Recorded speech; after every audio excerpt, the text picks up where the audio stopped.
అందరికీ నమస్కారం. వారధి వారాహి వార్తలు విశ్లేషణ కార్యక్రమానికి స్వాగతం. ముందుగా సాక్షి దినపత్రిక విశాఖపట్నం జిల్లా ఎడిషన్ ఏ వార్తలు రాశారన్న విషయాన్ని తెలుసుకునే ప్రయత్నం చేద్దాం. చిరు వ్యాపారులపై ఎందుకీ పగ అంటూ ఒక వార్తను రాశారు.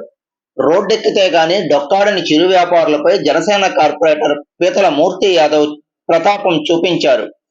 తన దందాలకు సహకరించకుండా ముడుపులు చెల్లించడం లేదని అక్కసుతో జూలు వదిల్చారు. ఎన్నో కుటుంబాలను రోడ్డున పడేశారు. కార్పొరేటర్ గా గెలిచినప్పటి నుంచి దుకాణదారులతో నిత్యం తగాదాలు పెట్టుకుంటూ వారిని ఎలాగైనా అక్కడి నుంచి తరిమేయాలన్న టార్గెట్ గా పెట్టుకొని ఇప్పుడు తన ప్రతీకారాన్ని తీర్చుకున్నారు అన్నది ఒక వార్తని వీళ్ళు రాశారనమాట. మద్దిలపాలెం ప్రాంతంలో జరిగినటువంటిది. రోడ్డు పక్క దుకాణాలపై జనసేన కార్పొరేటర్ పీతల మూర్తి యాదవ్ ప్రతాపం. జీవీఎంసీ సిబ్బంది సహకారంతో దుకాణాల తొలగింపు. కార్పొరేటర్ గా గెలిచినప్పటి నుంచి చిరు వ్యాపారులతో నిత్యం తగాదాలు. వాటిని తొలగించేందుకు హైకోర్టు నుండి ఆదేశాలు తెప్పించుకున్న వైనం. రోడ్డున పడ్డ వందలాది మంది కుటుంబాలు అంటూ ఒక వార్తను రాశారు. ఇక్కడ దుకాణదారుల వద్ద ఆందోళన చేస్తున్న చిరు వ్యాపారులు అంటూ ఒక ఫోటో వేశారు. ఇక్కడ భారీగా పోలీసు బందోబస్తు వచ్చింది. ఇక్కడ అటువంటి ఒక ఫోటో ఏదో బహుశా tea stall something is there, అది ఆ స్టాల్ ని ఇక్కడ పడగొట్టేటట్టు ఒక ఫోటోని వీళ్ళు వేశారు. దుకాణాల ముందు భాగాన్ని ధ్వంసం చేసిన జీవీఎంసీ సిబ్బంది అంటూ ఒక వార్తని వీళ్ళు రాశారు. అయితే అక్కడ ఉన్నటువంటి వాళ్ళ ఆవేదన కూడా ఒకసారి ఈ సాక్షి దినపత్రిక వాళ్ళు వేశారు. ఈ దోశ మాస్టర్ చెప్పాడు, మా పొట్టలు కొట్టేస్తున్నారు అని చెప్పారు. 20 ఏళ్లగా పన్ను చెల్లిస్తున్నాం. సూర్యకుమారి పాన్ షాప్ నడిపిస్తున్న ఆవిడ గత 20 ఏళ్లగా ఇక్కడే పాన్ షాప్ నడిపిస్తున్నామని, కుటుంబం అంతా దీనిపైనే ఆధారపడి ఉన్నామంటూ ఈవిడ ఒక స్టేట్మెంట్ ఇచ్చారు. అలాగే కనీసం సమాచారం కూడా ఇవ్వకుండా బడ్డీలు తొలగించారని కాస్తరయ్య టిఫిన్ షాప్ ఓనరు చెప్పినట్టు వీళ్ళు ఒక వార్తని రాశారు. అంటే టోటల్ గా అక్కడ ఉన్నటువంటి కార్పొరేటర్ మాపై పగపట్టారు, పీతల మూర్తి యాదవ్ పగపట్టారు అన్న యాంగిల్లో సాక్షి దినపత్రిక ఈ వార్తని ప్రధానంగా ప్రచురించారు. అలాగే జీవీఎంసీ కట్టిన పన్ను రసీదు చూపిస్తున్న మెకానిక్ సతీష్. మొత్తం మీద మేమందరం చిరు వ్యాపారులందరం పకడ్బందీగా పన్నులు కడుతున్నాము. ఇక్కడ కొన్ని ఏళ్లగా 20 ఏళ్ల పైగా ఇక్కడ వ్యాపారం చేస్తున్నాం. ఇప్పుడు వచ్చినటువంటి ఈ కార్పొరేటర్ మమ్మల్ని ఇబ్బంది పెడుతున్నారు అన్నది వీళ్ళ ఆవేదన సాక్షి దినపత్రిక చెప్పడంతో సాక్షి దినపత్రిక దీన్ని ఒక బ్యానర్ ఐటమ్ గా వాడుకున్నారు. శ్రావణ శుక్రవారాల్లో 1,00,000 కుంకుమార్చన. రోజు నుంచి అమావాస్య పోయి శ్రావణం ఎంటర్ అవుతుంది కాబట్టి శ్రావణ మాసంలో శ్రీ వరహాలక్ష్మి నరసింహస్వామికి 1,00,000 కుంకుమార్చన చేస్తున్నట్లు ఒక వార్తని వీళ్ళు రాసుకొచ్చారు. ఇక బ్లాక్ మార్కెట్ కు రేషన్ బియ్యం. 3 రోజుల్లో 15 టన్నుల బియ్యం స్వాధీనం చేసుకున్న పౌర సరఫరాల సిబ్బంది అంటూ రాశారు.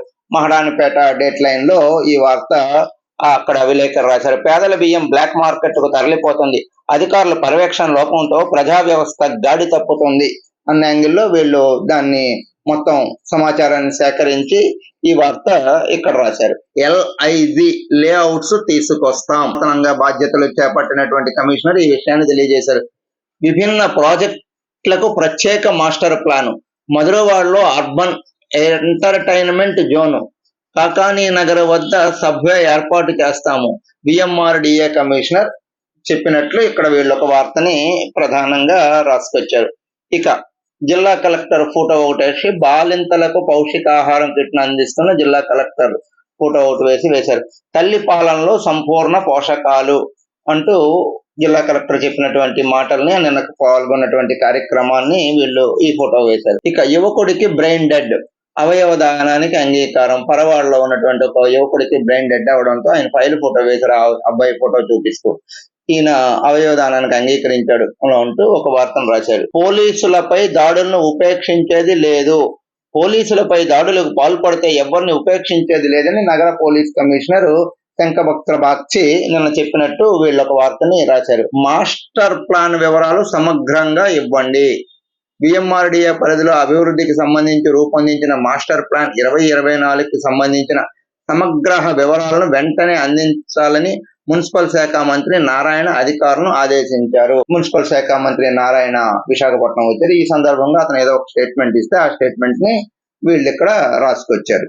ఆంధ్రజ్యోతి దినపత్రిక విశాఖ జిల్లా ఎడిషన్ లో ఏ వార్తలు ఉన్నాయా అన్నది ఒక్కసారి చూసుకునే ప్రయత్నం చేద్దాం.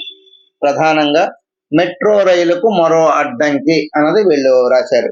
అంటే విశాఖపట్నానికి మెట్రో రైలు వస్తుంది 2018లోపే నాకు తెలిసి ఒక డిపిఆర్ ఇచ్చారు. దాన్ని ఇప్పుడు ఏం జరిగిందా అన్నది వీళ్ళు ఒక వార్తను రాశారు. అది ఒకసారి చూసుకునే ప్రయత్నం చేద్దాం. కొత్త మొబిలిటీ ప్లాన్ కోరిన కేంద్రం, ఇంతకు ముందు సమర్పించిన ప్లాన్కు కాలదోషం, మళ్లీ సర్వే ట్రాక్లపై అధ్యయనం చేయాలి. 2018లో టీడీపీ హయాంలో ఒకసారి సమర్పించారు అంటూ ఒక వార్తను వీళ్ళు రాశారు. ఆ తర్వాత వచ్చిన వైసీపీ నిర్లక్ష్యం చేయడంతో ముగిసిన కాల పరిమితి. ఇప్పటికీ పరిస్థితులకు అనుగుణంగా మరోసారి రూపొందించాల్సిన అవసరం ఉంది. ప్రాజెక్టు ప్రారంభం ఆలస్యం అయ్యే అవకాశం. ఏమిటి మొబిలిటీ ప్లాను అన్నది వీళ్ళు ఒక కూలంకుషంగా ఒక వార్తని వీళ్ళైతే రాసుకొచ్చారనమాట. విశాఖపట్నం మెట్రో రైలు ప్రాజెక్టుకు ఇప్పట్లో పట్టాలు ఎక్కేటట్లేదు. వైసీపీ ప్రభుత్వ హయాంలో మెట్రో రైలు నడుపుతామంటూ ప్రగల్భాలు పలికింది. అంతకు ముందు ప్రభుత్వం సమర్పించిన సమగ్ర నివేదిక వేదికను డిడిఆర్ను రివైజ్ చేసి పంపాలని కేంద్ర ప్రభుత్వం కోరితే 4 ఏళ్లు దాటినా దాన్ని తొక్కిపట్టి ఎన్నికల ముందు సమర్పించింది. దాన్ని పరిశీలించేలోగా ఎన్నికలు వచ్చేశాయి అంటూ ఒక వార్తని వీళ్ళు ప్రధానంగా రాశారు. అంటే నగరంలో జనాభా రవాణా వ్యవస్థకు సంబంధించి ఏర్పాట్లు చేసిన రోడ్లకు అనుగుణంగా మెట్రో రైలు ఏర్పాటు చేయాల్సిన అవసరం ఉంటుంది. దానికి సంబంధించి మళ్ళా మొబిలిటీ ఇవ్వాలి అని కేంద్రం కోరినట్లు వీళ్ళు ఒక వార్త రాశారు. మెట్రో రైలు ఫోటో వేస్తూ ఈ ప్రాజెక్ట్ కొంత డిలే పడే అవకాశం ఉంది అన్న యాంగిల్లో ఎందుకు డిలే పడింది, వైసీపీ గత ప్రభుత్వం ఏం చేసింది, గతంలో ఉన్నటువంటి బిఫోర్ లాస్ట్ ఇయర్ ఉన్నటువంటి తెలుగుదేశం ప్రభుత్వం సమర్పించిన, మొన్నటువంటి వైసీపీ ప్రభుత్వం దీన్ని సమర్పించలేక ఎన్నికల ముందు సమర్పించడంతో కొంత కాల యాపన జరిగిన సందర్భంలో ఇది మళ్ళా 10 సంవత్సరాలు అయిపోయింది కాబట్టి 2018లో ఇచ్చారు కాబట్టి మొత్తం మీద కొంత కాల వ్యవధి జరిగింది. ఇక్కడ ఉన్నటువంటి మళ్ళా దీనికి ఇది మెట్రో రైలుకి ఆ ప్రాంతం అనుకూలమా, ఆ వెళ్తున్నటువంటి రూట్ అనుకూలమా కాదా అన్నది మళ్ళా ఒక సర్వే చేసి దానికి పంపించాలి అనేది కేంద్రం చెప్పడంతో లేట్ అవుతుందన్న యాంగిల్లో ఆంధ్రజ్యోతి దినపత్రిక వార్తను రాశారు. ప్రజా ఆరోగ్యానికి పొగ, ఒకేసారి వేడి చేసిన నూనె పదే పదే వినియోగించడం వల్ల దీర్ఘకాలిక సమస్యలు తలెత్తే ఉంటుందన్నది అభిప్రాయం. జనాభాకు అనుగుణంగా లేని సిబ్బంది, 1,00,000 మంది జనాభాకు ఒక ఇన్స్పెక్టర్ అవసరం. ప్రస్తుతం జిల్లాలో 25 లక్షల మంది జనాలు ఉంటే సేవలు అందిస్తున్నది 3 మాత్రమే అన్నది ఒక ప్రజా ఆరోగ్యానికి ఎంత ఇబ్బంది జరుగుతుందా అన్నది వీళ్ళు ఒక ఫోటోస్ తో పాటు వేశారు. నిల్వ ఉంచిన ఆహార పదార్థాలు ఒక ఫోటో వేశారు. అలాగే అపరిశుభ్ర వాతావరణంలో వంటలు వండుతున్నారు. ఇవన్నీ ప్రజలు తింటూ ఎంత ఇబ్బంది పడుతున్నారా అన్నది వ్యాంగిల్లో రాశారు. రోడ్డు పక్కన బండ్ల నుంచి పెద్ద హోటల్ వరకు అదే పరిస్థితి. వంటశాలలో కనిపించని పారిశుద్ధ్యం, అనారోగ్యం బారిపడుతున్న విశాఖ జనం, విరోచనాలు వాంతులతో ఆసుపత్రుల్లో పాలు, ఇబ్బడి ముబ్బడిగా ఆహార విక్రయ కేంద్రాలు అంటూ ఒక వార్తని వీళ్ళు రాశారు. రోడ్డు పక్కన తోపుడు బండ్లు దగ్గర నుండి చూస్తే 5 స్టార్ హోటల్ వరకు ఇదే వాతావరణం కొనసాగుతుంది. అంటే దీని మీద పర్యవేక్షణ లోపం ఉంది. ఫుడ్ ఇన్స్పెక్టర్ల పర్యవేక్షణ లోపం. అంటే ఫుడ్ ఇన్స్పెక్టర్ల పర్యవేక్షణ లోపం ఎందుకు అంటే ఉన్నటువంటిది 25 లక్షల మంది జనాభా, కొంతమంది దాంట్లో షాపులు పెట్టుకొని బ్రతుకుతున్న వారు. అయితే వీళ్ళందరికీ కలిపి మొత్తం మీద ఒక 3-4 ఆఫీసర్స్ ఉన్నట్టు వీళ్ళు ఈ వార్తని రాశారు. దీంతో పర్యవేక్షణ లోపం కారణంగానే హోటళ్లు నిర్వహిస్తున్న వారి తాలూకా దందా పెరిగిపోతుంది, వాళ్ళు పెద్దగా పట్టించుకోవట్లేదు అన్నది ఈ వార్త సారాంశంగా వీళ్ళు రాశారు. ఏయూ దూర విద్యార్థుల అగచాట్లు, డిగ్రీ పీజీ విద్యార్థులకు గడిచిన 2 ఏళ్లుగా అందని ఓడి మార్కుల లిస్టు, సుమారు 10,000 మంది నిరీక్షణ. పోస్టింగ్ కు పోటీ, విశాఖ జిల్లా వచ్చేందుకు అనకాపల్లి, అల్లూరు జిల్లాల తహసీల్దార్లు పోటీ పడుతున్నారు అనేది ఒక వార్తను వీళ్ళు ప్రధానంగా రాశారు. అంటే సహజంగా ఈ ఉమ్మడి విశాఖ జిల్లాలో ఉన్నటువంటి కొంత ప్రాంతాన్ని విడదీసి అల్లూరు జిల్లా, ఇటు అనకాపల్లి జిల్లాగా చేయడంతో అక్కడ ఉన్నటువంటి ఆఫీసర్స్ సహజంగా విశాఖ పైన మోజు పడతారు. ఎందుకంటే విశాఖ ఒక అందమైన సిటీ కాబట్టి ఎవరైనా ఇక్కడ ఉద్యోగం చేయాలి, లేకపోతే ఇక్కడ స్థిర నివాసం ఏర్పడి, అందులో భాగంగానే ఇప్పుడు ఉన్నటువంటి తహసీల్దార్లు కూడా అనకాపల్లి, అల్లూరులో చేస్తున్న తహసీల్దార్లు విశాఖ రావడానికి ఎంతో ఆసక్తి చూపిస్తున్నారు అన్నది ఈ వార్త సారాంశం. విశాఖ జిల్లాకు వచ్చేందుకు అనకాపల్లి, అల్లూరు సీతారామరాజు జిల్లాలకు చెందిన పలువురు తహసీల్దార్లు పోటీ పడుతున్నారు. సుమారు 13 మంది తహసీల్దార్లు స్వయంగా కలెక్టర్ ఎంఎన్ హరిహేంద్ర ప్రసాద్ కు కలిసి విజ్ఞాపన పత్రాలు అందజేశారు. కలెక్టర్ను కలిసిన 13 మంది ఇప్పటికే ఇక్కడ ప్రక్రియ ముగిసిందని కలెక్టర్ చెప్పడం జరిగింది. ప్రస్తుతం 2 ఖాళీలు ఉన్నాయి. ఈసీ అనుమతి వచ్చిన తర్వాత ఆ పోస్టింగ్లు ఇచ్చే అవకాశం ఉంటుంది అన్నది ఒక వార్త రాశారు. ఇక్కడ కలెక్టరేట్ బొమ్మ చూపిస్తూ మొత్తం మీద ఈ వార్తని ఇలా రాశారు. ఇక్కడ చూసాం కదా, ఇంటర్ విద్యార్థులకు ఉచితంగా పుస్తకాలు ఇచ్చిన మాట నిలబెట్టుకున్న మంత్రి నారా లోకేష్. జిల్లాలో 5,732 మందికి పాఠ్య పుస్తకాలు, నోట్ బుక్స్ పంపిణీ చేసిన కార్యక్రమం ప్రారంభమైంది అన్నది వార్త రాశారు.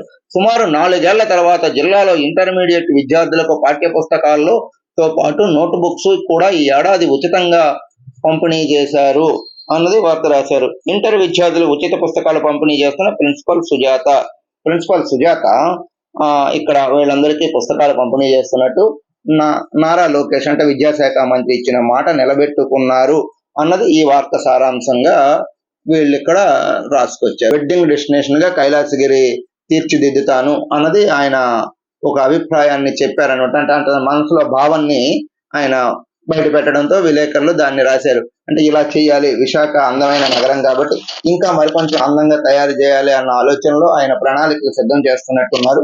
అందులో భాగంగానే రాత్రిపూట బస చేసేందుకు ఏర్పాట్లు చేస్తాం, రివాల్వింగ్ రెస్టారెంట్లు కూడా ఏర్పాటు చేస్తాం, మధురవాడలో అర్బన్ ఎంటర్టైన్మెంట్ జోను, మారిక వలసలో ఐటీ పార్కు, 4 నిర్మాణం అంటూ రాశారు. వేరు చోట్ల లేఅవుట్లు, మిగిలిపోయిన 1000 ప్లాట్లకు త్వరలో వేలం వేస్తాం, మధ్యతరగతికి అందుబాటు ధరలో లేఅవుట్లు ఆలోచన ఉన్నట్లు పిఎంఆర్డిఏ కమిషనర్ విశ్వనాథన్ తెలిపినట్లు ఈ వార్త వీళ్ళు రాశారు. చెరువులను కూడా పరిరక్షిస్తాము అన్నది ఈ వార్త రాశారు. ఆంధ్రప్రభ దినపత్రిక ఈ రోజు ఏ వార్తలు రాశాయి? విశాఖపట్నం, అనకాపల్లి, అల్లూరు జిల్లాలతో కలిపి ఈ పేపర్లో రాస్తారు. ఉమ్మడి విశాఖ జిల్లాకి సంబంధించిన వార్తలు ఈ ఆంధ్రప్రభ దినపత్రికల్లో ఉంటాయి. అవయవ దానంతో మరొకసారి జీవించవచ్చు, అవగాహన ర్యాలీని జెండా ఊపి ప్రారంభించిన కలెక్టర్ హరిహేంద్ర ప్రసాద్. నిన్న అవయవ దానం సంబంధించి జిల్లా కలెక్టర్ కార్యాలయంలో ఒక సమీక్షా సమావేశం జరిగింది. దానికి సంబంధించి ఒక ర్యాలీ ఒకటి ఏర్పాటు చేసుకున్నారు. ఆ ర్యాలీలో కలెక్టర్ హరిహేంద్ర ప్రసాద్ జెండా ఊపి ప్రారంభించినట్టు వీళ్ళు ఒక వార్తని, ఫోటోని వేశారు. ఈ రోజు ఒక విశేషం ఏమిటి అంటే స్నేహితుల దినోత్సవం. దానికి సంబంధించి స్నేహమేరా జీవితం, స్నేహమేరా శాశ్వతం అంటూ ఒక వార్తని వీళ్ళు ఫోటో ఐటమ్ వేస్తూ చక్కగా స్నేహితుల ఫోటోలు వేస్తూ పట్టుకుంటూ ఒక వార్తని వీళ్ళు రాశారు. దానికి సంబంధించి ఒక ఫోటో రైటప్ ఇచ్చారు. ఇక్కడ మనం చూస్తున్నాం కదా, నగరంలో కల్తీ ముఠాలు అన్నది ఒక వార్త. నిత్యావసర వస్తువులు కల్తీతో జనం గగ్గోలు పెడుతున్నా ఏమి తినాలన్నా భయపడుతున్నారు. మార్కెట్లోకి ప్రతిదీ కల్తీ గురి కావడంతో ఏం చేయాలో పాలు పోవటం లేదు పరిస్థితి నెలకొంది. అటు అధికారులు దాడులు చేస్తున్నా ఏమాత్రం బెదరకుండా తమ పనులు కానిచ్చేస్తూ ముఠాలు నగరంలో ఎక్కువైపోయాయి. విష రసాయనాలు వాడుతూ ఆహార పదార్థాలను, కూరగాయలను, పళ్ళలను, చివరికి మాంసాన్ని కూడా కల్తీ చేస్తున్నారు అన్నది ఈ వార్త సారాంశంగా రాశారు. అంటే పప్పు దినుసులు కల్తీ అవుతున్నాయి, అలాగే ఆయిల్ కల్తీ అవుతున్నాయి. మొత్తం మీద చూస్తే ఏ వస్తువు కొన్నా కల్తీ. దీంతో నగర ప్రజలు కొంత ఇబ్బంది పడుతున్నారు, ఆరోగ్య సమస్యలు కూడా వస్తున్నాయి అన్నది వార్త సారాంశంగా వీళ్ళు రాశారు. మార్కెట్లో కల్తీ ఫుడ్ మాయ, నిత్యావసరాలు మొత్తము కలుషితమే, చికెన్ మటన్లు కూడా వదలని వైనం, వ్యాధులు పాలవుతున్న ప్రజలు, తూతూ మంత్రంగా అధికారులు దాడులు, నిరంతరం నిఘా పెట్టాలన్నది విశాఖ ప్రజల డిమాండ్ అన్నది ఈ వార్తని వీళ్ళు రాశారు. ఇంటింటా ప్రచారం, గ్రేటర్ లో ఇంటింటా ప్రచారం. ఎందుకు ప్రచారం చేస్తున్నారు అంటే నూతన సాంప్రదాయానికి తెరతీసిన తెలుగుదేశం పార్టీ, ఇరు పార్టీల క్రాస్ ఓటింగ్ పైనే ఆశలు, గెలుపు కోసం ఎవరి స్థాయిలో వారే ప్రయత్నాలు, జనసేన బీజేపీ పైన అందరి దృష్టి. 7వ తేదీన స్థాయి సంఘం ఎన్నికలు ఉండడంతో ఆ రోజు కోసం ఇప్పటి నుంచి ఇంకొక 4 రోజులు ఉన్న నేపథ్యంలో దీన్ని ఎలా చేయాలి ఏంటి అనేది ఇప్పటికే ప్రణాళికలు సిద్ధం చేస్తున్నట్లు ఈ వార్త సారాంశంగా ఆంధ్రప్రభ దినపత్రిక రాసింది. విశాఖపట్నం ఈనాడు జిల్లా ఎడిషన్ లో ఏం రాశారా అన్నది తెలుసుకునే ప్రయత్నం మనం చేద్దాం. ఎవరూ లేని ఇల్లు అటే దొంగల కళ్ళు అంటూ ఒక వార్తను వీళ్ళు ప్రధానంగా రాసుకొచ్చారు.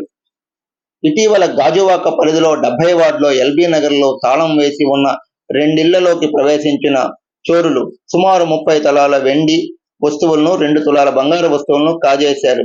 అది చోరీ నెంబర్ 1. చోరీ నెంబర్ 2 ఎక్కడ, చోరీ నెంబర్ 3 ఎక్కడ జరిగింది అన్నది ఈ వార్తలు రాశారు. 4 రోజుల క్రితం అక్కిరెడ్డిపాలెం సమీపంలో మింది గ్రామంలో విశ్రాంతి ఉద్యోగి ఇంట్లో చొరబడి దొంగతనాలు జరిగాయి. అలాగే గురువారం రాత్రి పాత గాజువాక డ్రైవర్స్ కాలనీలో జరిగాయి. తాళం వేసిన ఇంట్లోనే చోరీ చేస్తున్నారు అన్నది వార్త రాశారు. అంటే ఇటీవల కాలంలో దొంగలు రెచ్చిపోతున్నారు. ఎవరైతే ఇంటికి తాళం వేసి ఉంటారో ఆ ఇంటిని టార్గెట్ చేస్తూ వెళ్లి దొంగతనాలు చేస్తున్నారు. ఇక దీనిపైన పోలీసులు ప్రత్యేక దృష్టి పెడితే తప్పితే ఇవి అరికట్టలేము అన్నది ఈ వార్త సారాంశంగా ఈనాడు దినపత్రిక రాసుకొచ్చారు. ఇక చిత్తశుద్ధి లోపం ఏయూకి శాపం, రూసా నిధులు రాకలో జాప్యం అంటూ ఒక వార్తను రాశారు. ఆంధ్ర విశ్వవిద్యాలయం అభివృద్ధికి నిధులు కేటాయించాలని ఎంపీ శ్రీభరత్ గురువారం పార్లమెంట్ లో కోరారు. ఈ నేపథ్యంలో గత 5 ఏళ్లలో కేంద్రం నుంచి వచ్చిన నిధులు చేసిన ఖర్చు, వారి వ్యవసాయాలు, నిధులు తదితర విషయాలపై ఏయూలో చర్చ జరుగుతోంది. ముఖ్యంగా రసా నిధులు వైకాపా పాలనలో అధికారుల నిర్లక్ష్యం వల్లే పూర్తిగా రాలేదు అంటూ రాశారు. 100 కోట్లు మంజూరైన ఇప్పటి వరకు రాలేదు అన్నది ఈ వార్త సారాంశంగా వీళ్ళు రాసుకొచ్చారు. ఇక బిఆర్టీఎస్ బాధితులకు న్యాయం చేస్తాం అంటూ ఒక వార్తని రాశారు. అంటే నిన్న మున్సిపల్ శాఖ మంత్రి పొంగూరు నారాయణ విశాఖ నగరం వచ్చారు. అలాగే వచ్చిన తర్వాత భీమిలి ఎమ్మెల్యే గంటా శ్రీనివాసరావు ఇంటికి వెళ్లి ఆయనతో కాసేపు ముచ్చటించారు. భీమిలి నియోజకవర్గం అభివృద్ధితో పాటు విశాఖ నగర అభివృద్ధి పైన కొంత వాళ్ళిద్దరి మధ్యన సంభాషణ జరిగినట్టు ఈ వార్త రాశారు. సింహాచలం బిఆర్టీఎస్ రహదారి విస్తరణలో వాళ్ళ స్థలాలు కోల్పోయిన బాధితులకు పూర్తిగా న్యాయం చేస్తామని మున్సిపల్ శాఖ మంత్రి నారాయణ హామీ ఇచ్చారు. ఆయన నిన్న గంటా శ్రీనివాసరావు కలిసిన సందర్భంలో ఈ వ్యాఖ్యలు చేసినట్టు ఒక వార్తని వీళ్ళు మొత్తం మీద రాశారు. ఇక స్థాయి ఎన్నికలకు సర్వం సిద్ధం, మహావిశాఖ నగరపాలక సంస్థ స్థాయి సంఘం ఎన్నికల నిర్వహణకు సర్వం సిద్ధమైంది. నామపత్రాలు ఉపసంహరించుకుని శనివారం తుది గడువు కాగా ఎవరు నామపత్రాలు ఉపసంహరించుకోలేదు. దీంతో తెలుగుదేశం, వైకాపాల నుంచి 20 మంది బరిలో ఉన్నట్టు తేలిందని జీవీఎంసీ కార్యదర్శి వల్లి నల్లయ్య తెలిపారు. అంటే స్థాయి సంఘం ఎన్నికలు 7వ తేదీన జరుగుతుంటే వీళ్ళందరూ నామినేషన్లు వేశారు. అయితే నామినేషన్లకు నిన్న సాయంత్రం 3 గంటలతో కాలం ముగిసింది. అయినప్పటికి కూడా ఎవరూ విత్డ్రా అవ్వలేదు. బరిలో దాదాపు 20 మంది ఉన్నట్లు జీవీఎంసీ అధికారులు ఒక నివేదికను ఇవ్వడంతో దీన్ని పేపర్ వాళ్ళు రాసుకున్నారు. ఇది ఈరోజు అన్ని దినపత్రికల్లో వచ్చిన వార్తలు, విశ్లేషణలు. రేపు ఇదే కార్యక్రమంలో కలుద్దాం. అంతవరకు సెలవు. నమస్కారం. మీ శివప్రసాద్.